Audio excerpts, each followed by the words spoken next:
السلام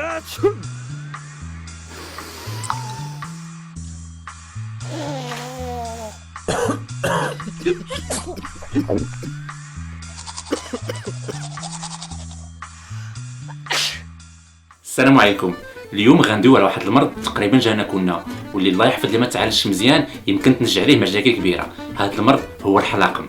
اللي خصنا نعرفوه ان الحلاقم هو واحد الالتهاب بسيط في الغالب ديال الاحيان ديال اللوزتين اللي كاينين في الحلق ديالنا كرد فعل للجهاز المناعتي، يمكن لهم يتنفخوا ويوليو حمر ولا كاع يقيحوا.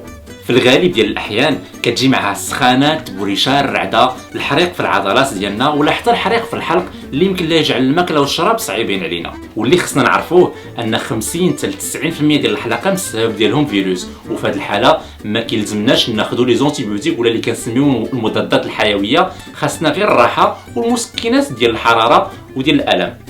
ولكن 10% ديال الحلاقم يمكن لهم يكونوا راجعين للبكتيريا، بحال البكتيريا اللي كنسميوها ستريبتوكوك ا، وفي هذه الحاله خاصنا ولا بد ناخذوا المضادات الحيويه باش نقدروا نقاوموا هذا المرض ونتشافاو منه.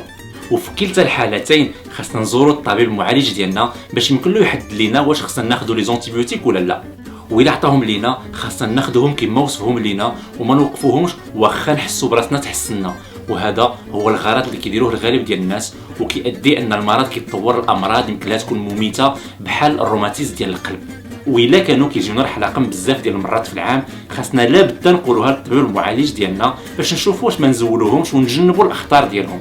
والحاجه المهمه اللي بغيت ناكد عليها اننا خاصنا نجنبوا العدوى. داكشي علاش خاصنا نكحبوا ولا نعطسوا في المرفق ديالنا ونغسلوا يدينا ولا اي حاجه قسناها وحنا مرض.